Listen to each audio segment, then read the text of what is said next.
So now we're into part two of our 10th week, right? Can you believe we're in week 10?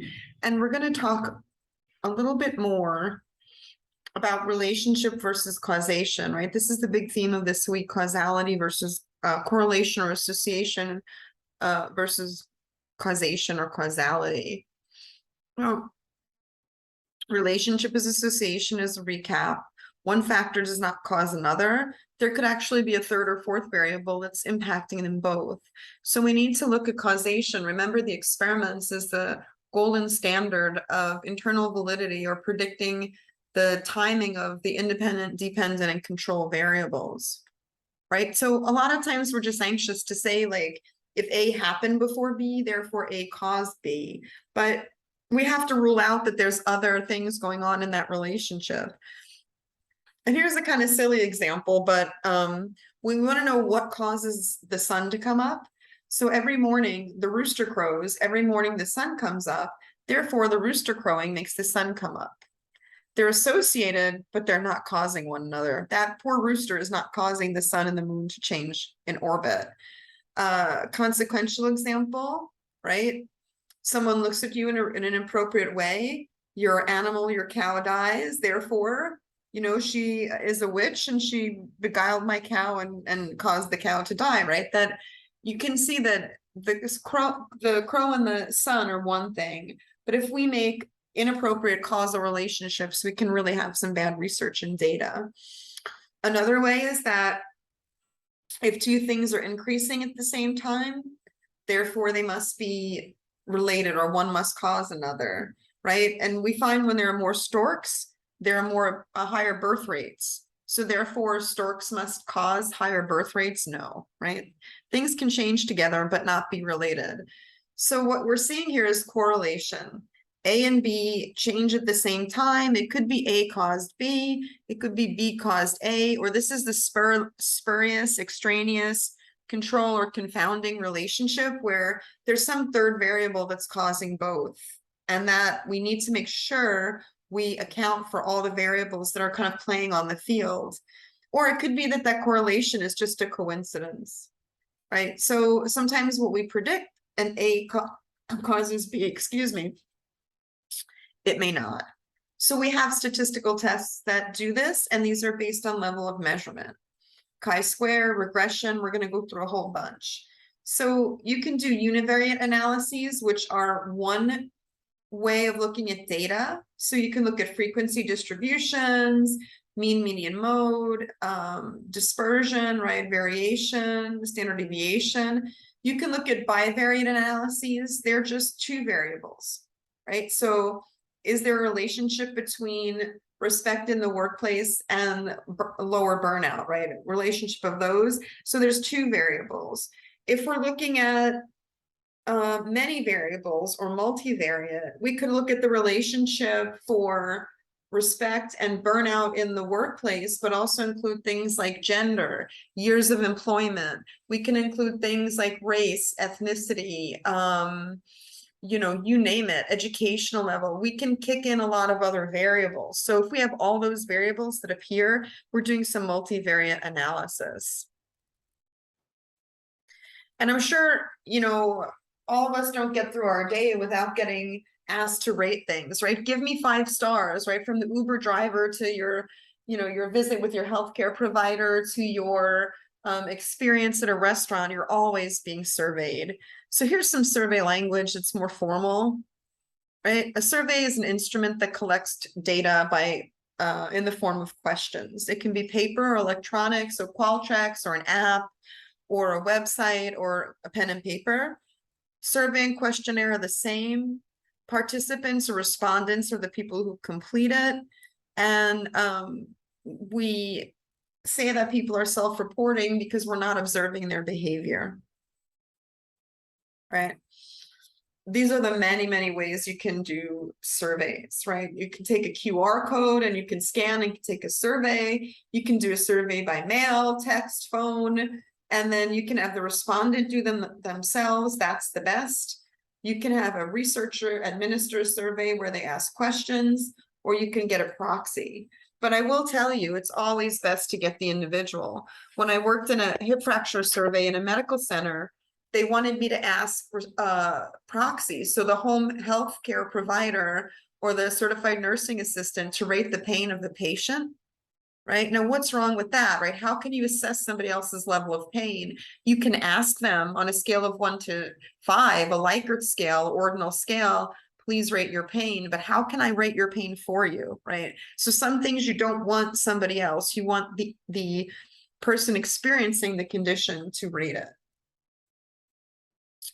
There are many sources of data and surveys. Cross-sectional surveys give us like a snapshot. So what's the attitude of providers right now this month about the COVID pandemic, right? Get a snapshot. We can then repeat that same survey a month later, 2 months later, 3 months later, and get a prevalence study of attitudes of providers about COVID over time, right? Because we're just pulling that same information over time. In a longitudinal survey, you see many of them, and they're usually national because they have to be funded by a larger entity. But the great part is we can track people over time. So I'm familiar with studies where they had gone to Jesuit school where they track students in parochial school from their Catholic grammar school into their college or post-college work. You can track all of those changes. You can track causal ordering. You can see what happens first because you're taking bits of information over time. So longitudinal surveys are great, but they're also costly. And as you can imagine, people get lost to follow up, right? Where is that person? And, you want a representative sample, right? That's always the thing we're going for. So we can generalize out, but sometimes it's just not going to happen, right? Sometimes you may try to randomize a sample, but your response rate is huge. Maybe 40% of people don't respond. So what do, right? You end up with a result that's really non-representative, although you reached out in a representative way. And we're going to talk a lot about, throughout the course, I want you to be critical thinkers and really problem solvers, but, there is this digital divide. So who takes surveys on their smartphone? Who has Wi-Fi or broadband access? What about face-to-face surveys? If you're sitting with a client or someone you're working with and administering that survey, think of an intake form. That person's answering questions with you listening and coding. So what's the bias of that, right? So think about when you're going to give a survey, what are the pros and cons of how people can respond? And there's a science to it. When I was in graduate school, I thought it was very silly. I took a course on survey question writing, a whole course, right? So 6 months of it. And I thought, this is easy. Anybody could write a question. How hard is it? But organizing a survey that maximizes people completing it and getting the data or information you need is not that simple. So you're not going to start out your survey with like questions about sexual behavior, mental health, drug use, right, or abuse, because it's a sensitive topic. You're gonna, even income and things like that, we tend to leave later because we know in the culture, those sensitive topics people tend to skip. And if you put a lot of sensitive topics early, people will drop out of your survey. So start with more general and work to more specific. And you have to think about, how many of you would take a survey that has 30 questions? I received a survey as an outcome from one of my visits to my healthcare provider. And I'm like, this is getting way too long. I don't want to complete this, right? This is like too much, right? I'm not willing to do it. I mean, I completed it, but it was clunky. So if you have a simple concept, like what's your age, you can use one question.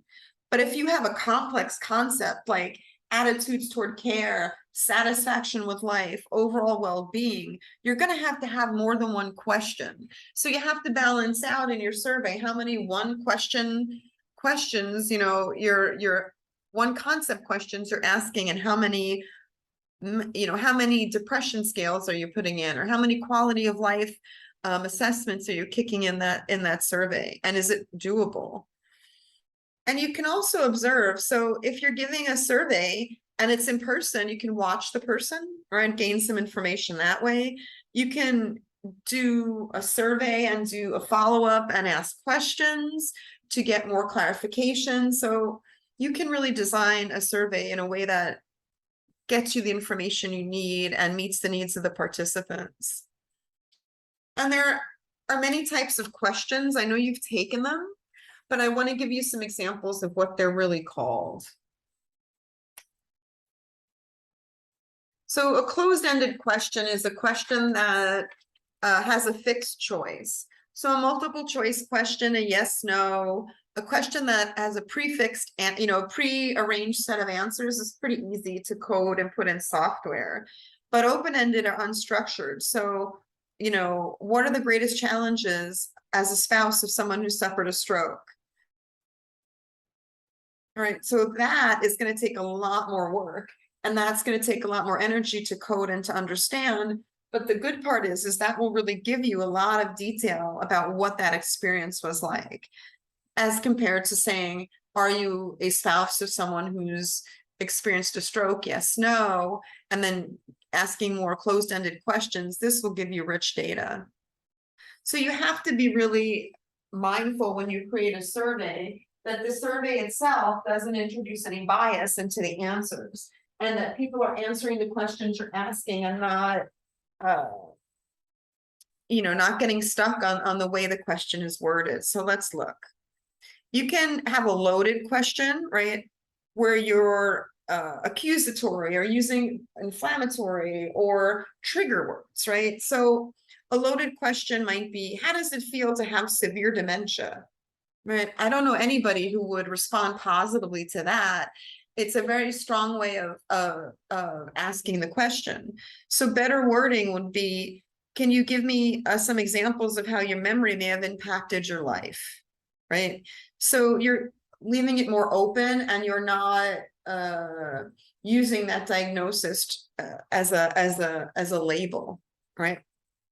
You can use, sometimes when we create questions, we use jargon, slang, or abbreviation, right? Right. In common language, did you drink last night until you were wasted? Right. That's a rough survey question. But what you'd want to say is something like, last night, how many alcoholic drinks did you consume? It has less value laden, less problematized language. And then, on a survey, you're looking at a survey to see eating habits, right, of a group of people. And you ask them, do you go out for food? Like, what does that mean, right? Do I go out for dinner? Do I go out shopping for food? Do I go to the food pantry? Better wording is really bringing it in a typical week, about how many times do you go out to a restaurant, right? So clearly, go out to a restaurant, that's what you mean by food. You don't mean all the times that I food shop or do other things like that, or go to the center if I'm an older adult and have a food or coffee. You're really talking about going out to a restaurant. So it's clarity. And this is one of the favorites, right? Let's load all of the questions we have to ask somebody into one really complicated question. Do you support the tax to support healthcare changes and more spending for prevention? Like, what? Maybe I support spending for prevention, but not healthcare, or healthcare, not prevention. So you come up with better wording, dividing this. Do you support or oppose the tax for healthcare changes? And maybe I support. Do you support or oppose increased spending for prevention? Then someone can make a choice on that. Here, when they say yes or they agree, we're not sure what they're really agreeing with. So it's a little bit more messy. And then here, like, you can't, and I'll give you an example that we had when I was in healthcare, but you can't guilt trip or influence people to making a decision. So if I asked you, did you do your patriotic duty and vote in the last election for mayor? Who's going to say no? Like, no, I'm not, I'm a bad citizen. It's better to say, did you vote in the last month's mayoral election? And I'll give you one from healthcare. So there's a governing body that looks at obstetricians and gynecologists. And I was an HIV counselor, and the guidelines said that you need to test all women for HIV. All pregnant women should be offered an HIV HIV test or screening, right? This was the law in this thing. And so I would ask the obstetricians and gynecologists, are you aware of the ACOG guideline that talks about HIV screening for pregnant women? Who's going to say no? Right? I don't know about it. If they say they don't know about this guideline that's in their professional practice, they're going to look bad. So nobody said, oh no, I don't know that guideline. Everybody knew it. Everybody said they knew it, but I'm sure if I asked them to cite it, they couldn't cite it. So make sure you're not bringing in that loaded language, right? And then here, think about this. You're leading someone down a path. You know, is your health excellent, very good, or good? What happens if your health is poor, right? Or fair? The better wording and the more robust answers are, would you rate your health as excellent, very good, good, fair, poor, right? That's what you want to do. That's what you want to do, or don't know or refused. Give people options. Remember these, we looked at these before. Do you see these responses where they're unbalanced and they're not mutually exclusive? So if someone makes $30,000, they could appear in both categories, or here 40 appear in both. Guess what? This is what we look for. Less than 20, 20 to 29, 30 to 39, 40 to 49, or 50 or more. You're always looking for balance in responses and things to be mutually exclusive. If you pick a response category, you should only fit in one. All right, you should only fit in one. So it's a lot that we covered, but I want you just to think about, how do I know something causes something else? And then if I'm designing a survey, how do I not introduce bias? And how do I write questions that get out what I want? Really encourage me to collect the most data I can, and data from the correct person that I wish to receive it. So some things to think about.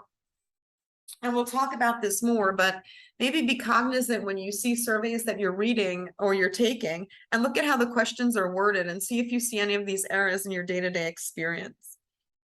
So I hope you all are having a good week, and I will see you in the next video.